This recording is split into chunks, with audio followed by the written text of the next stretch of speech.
This is the Horse Radio Network. This is episode 620 of Horse Tip Daily. A different horse tip, a different equine topic, a different equestrian expert every day. Horse Tip Daily brings the world of equine knowledge to you, one day at a time. Today's tip is brought to you by feedxl.com, online nutrition information that is accurate and unbiased.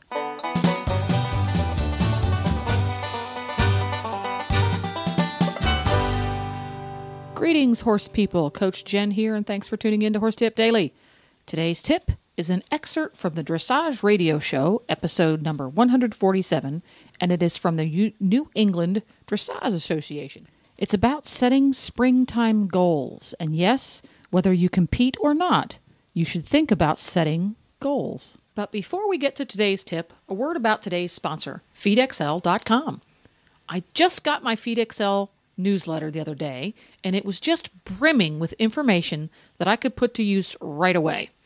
For example, this little tidbit from FeedXL Top Tip number 35. Spring is just around the corner. As the grass begins to grow, you still need to concern yourself with your horse's nutrition, even if they're knee-deep in it. The mineral content in particular of fast-growing grasses and forages is often deficient in several key minerals required by horses on a daily basis. This is a good time to review your diets, which I did.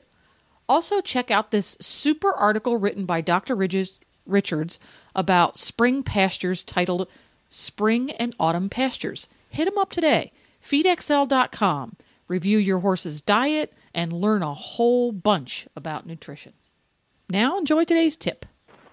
I think what's a good topic for this time of year is how to set goals for the year or for the season.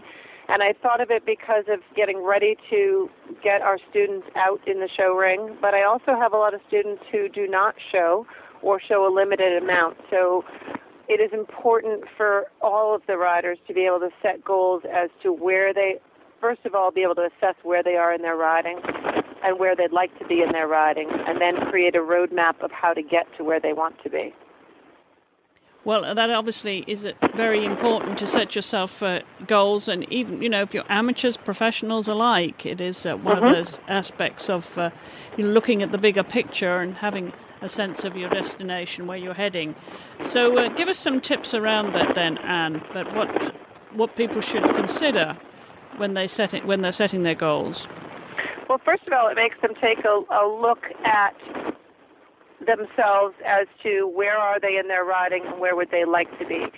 We try to assess if they are doing the level of riding that they'd like to be, or if at that level, do they have the quality of horse that they want to go compete.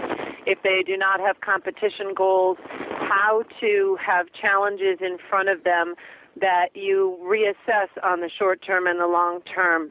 And we've also seen more people revisiting not competing with the economic downturn in our business, but to be able to have those goals to work for, because it's a wonderful enjoyment every day to be able to go out and ride the horses, but it's good to, even if you're not competing or if you have a horse that you know will only compete to a certain level, to have a goal of where you want to be in a month, in 6 months, and in a year from now.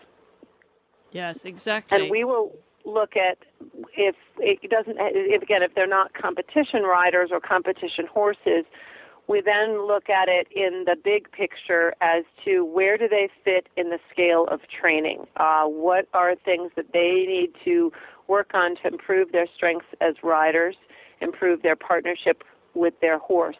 And looking also with spring, there's always renewal, especially here in New England, which we did not have as hard a winter this year, but it makes you think about the big picture and where you'd like to be. We also have to look hard at rider fitness, the horse fitness and the rider fitness, with a lot of us coming out of indoor riding all winter, those of us who haven't gone south for the winter.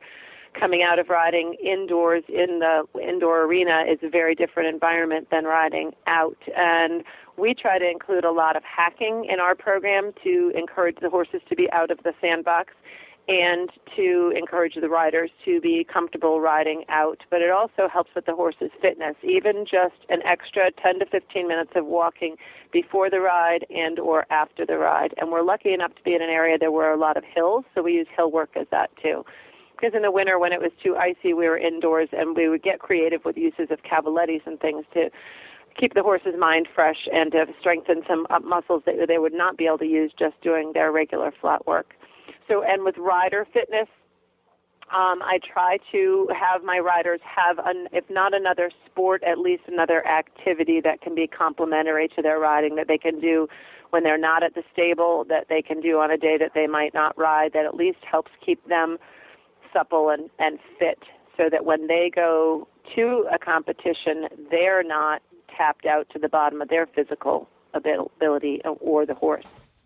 There you go. Great advice for springtime. Tune into the Dressage Radio Show at dressageradio.com every week for your fix of dressage news, personalities, headlines, and training. To learn more about the New England Dressage Association, go to NEDA.org. They're a great source for information on clinics, show results, and networking among your dressage enthusiast friends. Don't forget to support our sponsors here on Horse Tip Daily, because they make these podcasts possible. Today's sponsor has been FeedXL.com. Go to FeedXL.com today and find out whether your horse's diet is both balanced and cost-effective.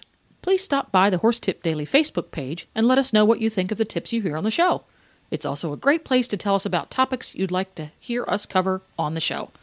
You can subscribe to all the great shows on the Horse Radio Network through iTunes or Zune and get your horse podcasts automatically downloaded to your iPod, Zune, or MP3 player.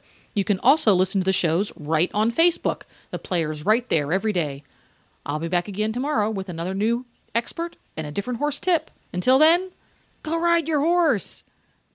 The Horse Radio Network and the Horse Radio Network hosts are not responsible for statements of guests or their opinions. Use your own judgment when listening to the tips provided by the experts on Horse Tip Daily.